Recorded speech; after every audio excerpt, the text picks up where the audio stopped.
So it's time. Hello, everyone, and thank you for joining this call. So for those of you that doesn't know me, I am Alessio. I'm a staff backend engineer in the delivery team, and I will be the facilitator for this working group. So thank you, everyone, for leaving comments in the agenda. And so I think we can get started. So Eric, you have the first item. Yeah. So as I was watching the intro video, I was just curious, like moving to the single catch-all default bucket for all. Should we be aware of any like underlying issues or gotchas? That because I was wondering why we were using different buckets per feature anyway, in the first place. So I don't have an answer that I'm sure about it. I can kind of try to retrofit the decision, thinking about how we ended up with direct upload and how workers started doing this. So I think that what happened here is that we ended up building one feature that required one bucket. I'm not sure if the first one was artifact or large file storage, and very likely at that point in time it just looked like, let's create a artifact configuration, and then several milestones later we say, okay, now we want to do large file storage. We definitely need a configuration for storing them, and each one maybe just started as a folder or a directory and then eventually became a bucket. And yeah, probably we just grow over this.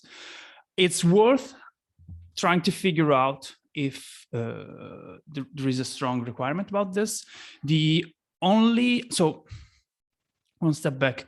When I'm referring to single catch-all bucket, I'm not thinking that we should force to use just one bucket. It should just be the default. So if you like what we have right now with the consolidated configuration, right? That in that case, the bucket is still different, but basically you have a shared configuration in terms of credentials and things like that, providers credential, but you can still override every single one. Now, I do believe that most of the installations can just do fine with one bucket, but I was talking with Andrew about this, Andrew Newdigate.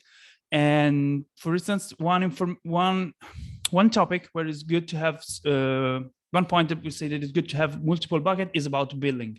So in a big installation like our, it's really hard to enumerate what's inside a bucket and trying to figure out and say how much are we spending in artifacts compared to registry images, even though registry images is outside of the scope of this working meeting. But yeah, you got the point, right?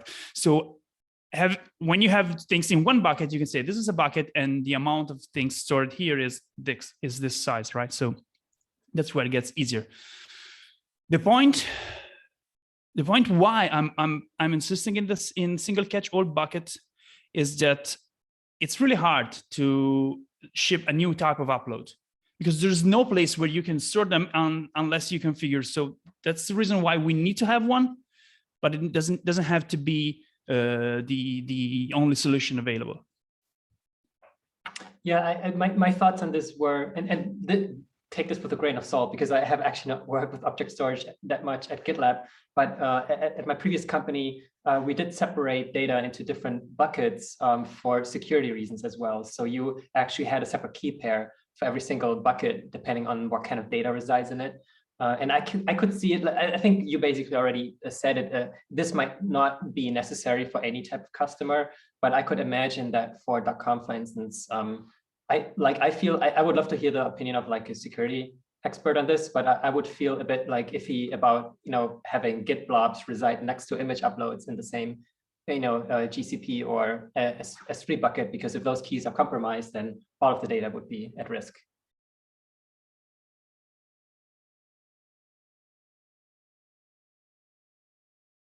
So a follow-up question with that, given we're only gonna suggest like a default single catch-all, but still support different buckets if a user decides to. I'm just trying to understand maybe my lack of knowledge of the object storage? Like, would that add more complexity given we need to support both, like a single catch-all and then like different buckets, or not really? So I think that Stan made a point about this later on in kind of trying to figure out the requirements for this.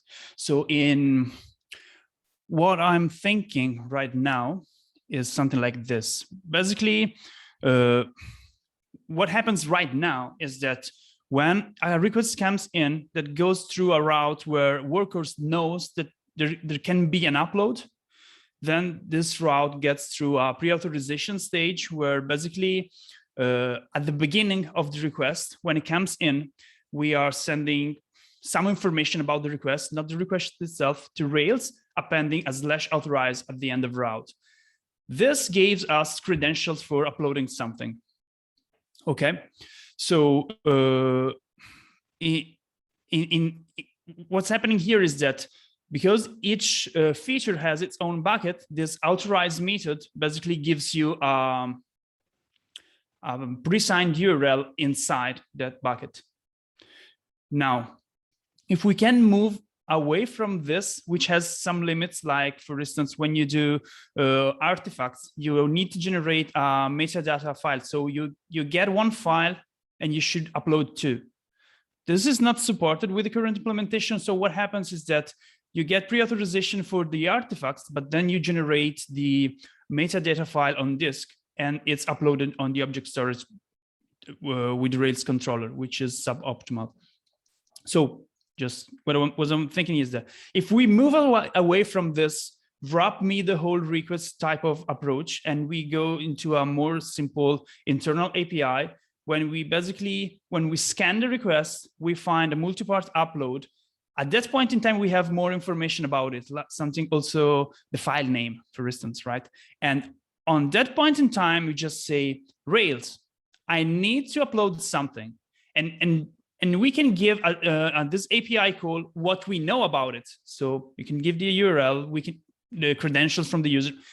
We have to figure out what we want to do here, right? But the point is that at that point in time, we can ask Rails to provide the same type of information. So a pre-signed URL or object storage credentials, it really depends on the level of implementation that we have.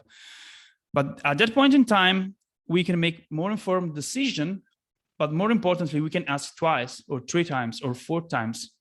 Because if we want to upload several files or we want to generate metadata, we first ask credentials for the artifacts, and then we say we also need to generate the metadata. And this kind of moved the problem to the Rails side, where instead of having an authorized method for each controller, we just have a single one. And then if you're, if you have special need, you just change the behavior of this generic authorization and say, okay, this is my URL. So you're kind of recording an exception or in the thing. So I'm an artifact, so I know that I should do special stuff. So this is how you should answer to that API call. If not, you just give me an URL.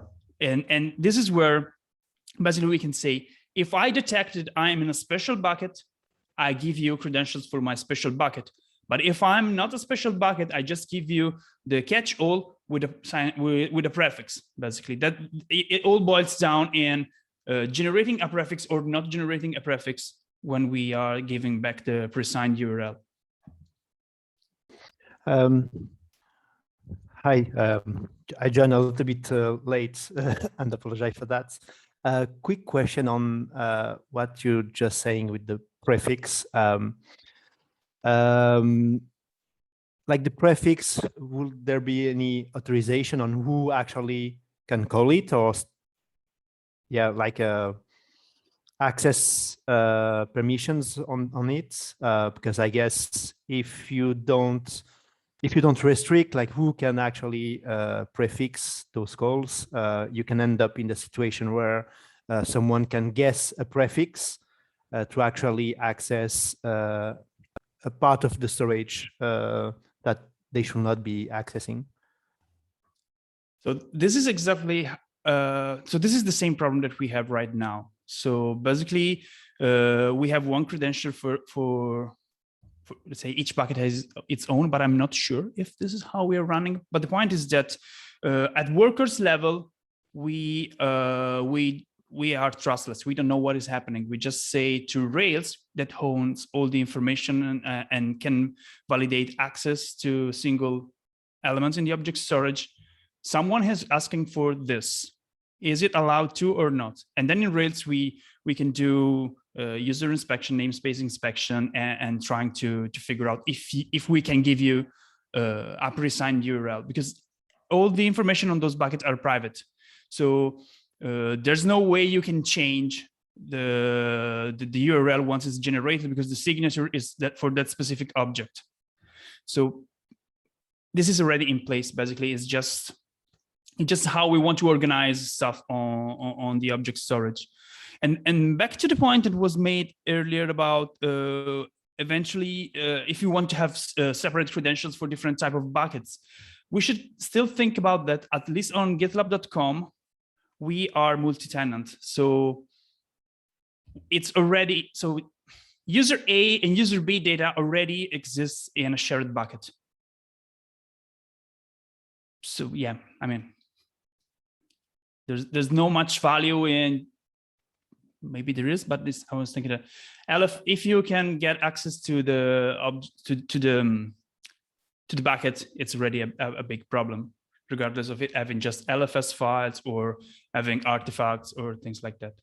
But like this is a concentrated risk, right? Because if we have 10 buckets where data is isolated and say, like Git objects are held separately from, something less crucial like user avatars, I would argue that if the user avatars leak, if the keys should leak, then sure, like those avatars might be at risk, but that at least wouldn't compromise our core data, right? Whereas if we had a single storage bucket and those keys would leak, that means that's like a disaster, right? Yeah, but I think we are using the equivalent on Google of IAM credentials. So actually each pod can access everything, regardless of it being one single IAM role or multiple. We should check this, but basically if you get into the pod, you can get everything on object storage. And this is true regardless of using one or more credentials, because if you have access to the pod and you can run whatever you want in the pod, you can dump the configuration file and all the credentials are still there.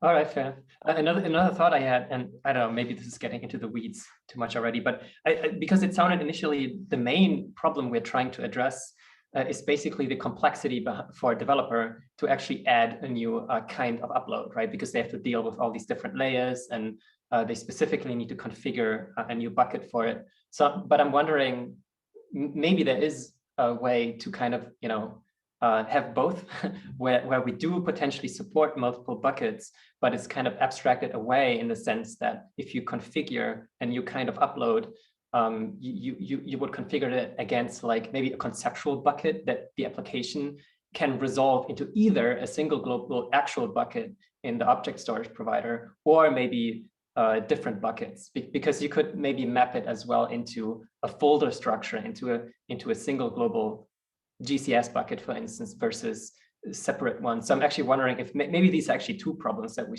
need to solve separately. One being the actual storage and the object provider, whether that be a single bucket or multiple buckets, and then the developer experience, where currently they need to think about all these low-level implementation details, but maybe we put an abstraction in place where they don't have to do that. They just specify the kind of upload, and then we have some kind of machinery or configuration in place that might change between .com or maybe a self-managed customer, whether that is mapped to actually multiple buckets underneath or not.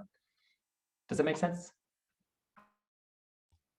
Yeah, this makes absolute sense. There's the three items that I made in the introduction video are three distinct problems that are all going in the same direction. And basically we need a bit of each one to get out of the woods here, but they can be developed separately and independently.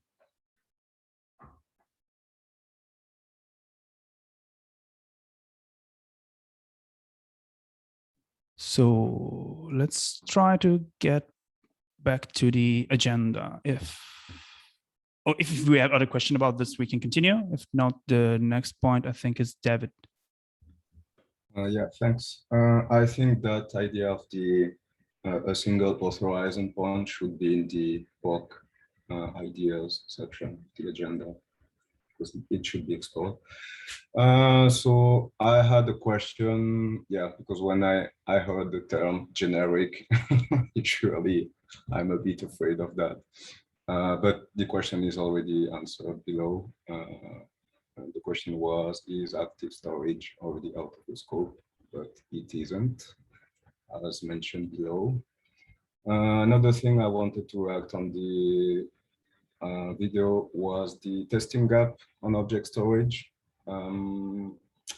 We have been observing that in the package team, and so as a solution for that, we have been adding tests to the QA suite. And we have been adding the ability for the QA suite to be executed on different object storage configurations, which means different providers. Well, it's a lot of work, but it's working. We caught some bugs there before hitting production. This is good. So this is part of the QA and the smoke tests, right? So we run them. Yep. So the first time we run them is when it's on canary staging. Yeah, I think so. Yeah, by default, you can manually run it earlier, but yeah. And this is running over several object storage configuration, so different providers and things like that. Yeah, if you open one of the specs, you will see that there is a, let's say that we open the Maven repository spec. There is a meta tag that is called object storage. And well, I don't know the details, but this will run the suite against different providers. I think right now we have local storage, GCS, and S3. So I'm not really familiar on this type of tests because so this type of test is changing the configuration file for the GitLab instance itself to run the specific. Yeah, so these tests runs, it's actually like a spec that will run against a GitLab instance. It's not against a controller or something. So we have the whole architecture running. So we have Rails, workhorse, object storage running, everything. And because these tests can configure the GitLab instance, we can have some features like, okay, I want object storage running, but I want S3 or I want Google Cloud Storage. So this means that we don't run them on production canary, for instance, because in that instance, we run against an existing one that we can't reconfigure. And maybe we don't even run that on staging. So it goes when you just run the QA tests on the merge request, when we build a synthetic environment. Yeah, I can ask our test engineer, but I think they run on schedule pipeline against staging, if I'm not wrong. But yeah, this is like testing engineer territory, not mine. Yeah, no, sure. I mean, this is great. I mean, regardless of the level of coverage, this is what we need. So I'm just thinking that knowing how we run tests as the delivery team has the release manager's rotation. So when I'm release manager, I know that not every test can run on staging and production canary just because of this, because they are so you can run QA on a synthetic instance when it just get generated for you, and then you can just run whatever you want. Then you can run admin level tests on staging where you can change application configuration, but usually only things that are configuration stored in database, so application settings. And then on production, you can touch anything. So you can only run things that do not require admin level to the instance. But this one is changing the configuration itself. So to me, it's a new type of test that I've never heard before. So this is why I was asking. But this is great. I would assume that the object storage meta tag needs to know if it runs against staging or production, so that, well, if it is the case, it can do anything. It will need to use the object storage configured there.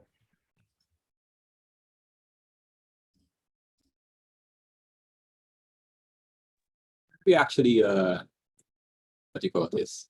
Add test cases to all object storage use cases. I think it's a good thing to QA. It gives confidence, in my opinion.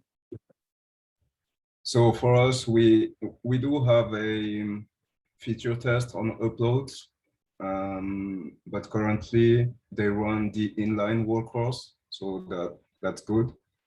The only thing is that it runs the local storage configuration, so we don't test against object storage, and that was the main pain point, and that's why this motivated the move to the QA suite, since we have the whole architecture built for us. Yeah, I think that's a good idea. I think we should add it to all use cases. By the way, I've heard that we are testing now against GCP and Amazon S3. What about Azure? Because that's the thing that actually is on top of our heads in support. A lot of Azure problems, especially with bigger customers using it. I think that our expert on Azure is done. That maybe will join the this afternoon call. So I think he contributed the basically fixing most of the support, and he also forked the gems that we are using for handling hazards. So probably he will be the best one answering this question. I have a question for you though, which is, are those customers that are experiencing problem running with direct upload enabled or not? In case of, let me check, that was the UBS. I will check that very quickly. Okay, and thank you. Find out. Patrick, you have the next item.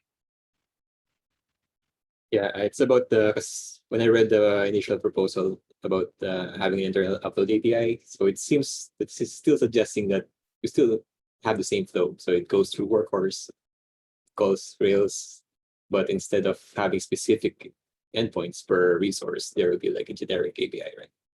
So it seems that it's still suggesting that we're going through workhorse, and workhorse will still be responsible for uploading the object storage.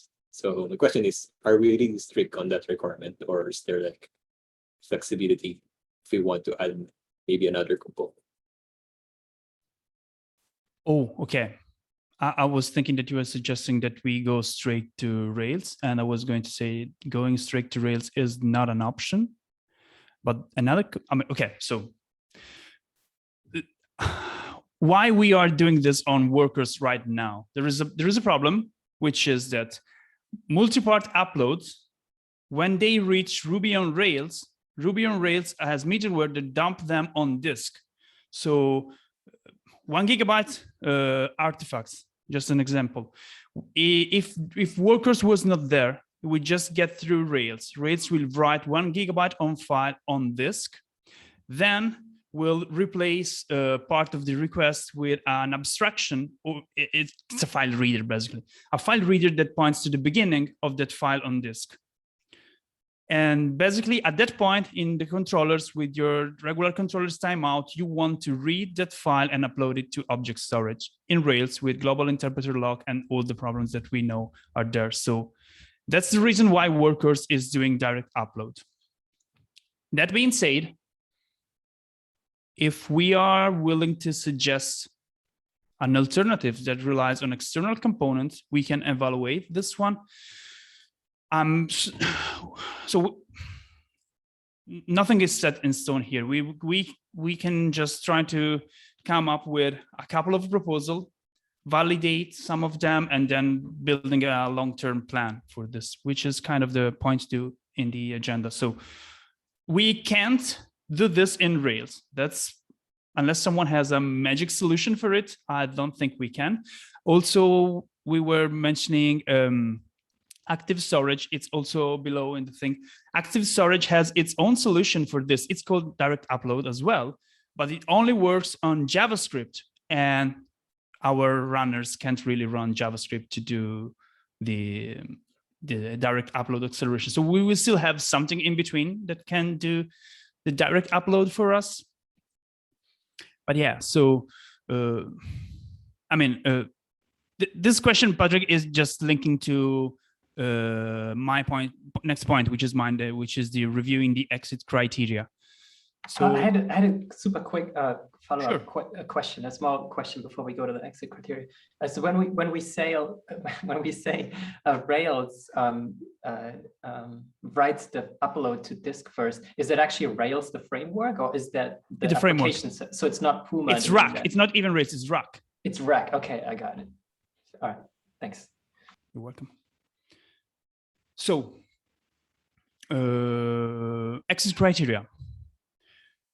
There is a lot here at stake. I think you all understood or grasped this. So is really, we can't really get to the end of this by the end of January. Not only, there is also another problem, which is that this is a working group. So it's not a strict binding in terms of your own time, in terms of what you're working each milestone. So the right tool for this is the engineering allocation. So the idea here is that we will develop POC, we will evaluate potential solution to the problem, but the end goal is more about writing a mid to long-term plan in terms of epics, blueprints. It really depends on what we decide will be. We will decide will be the right tool for writing down this plan. And then with Marin, our executive sponsor, we will go through the engineering allocation and make sure that proper team will schedule this work.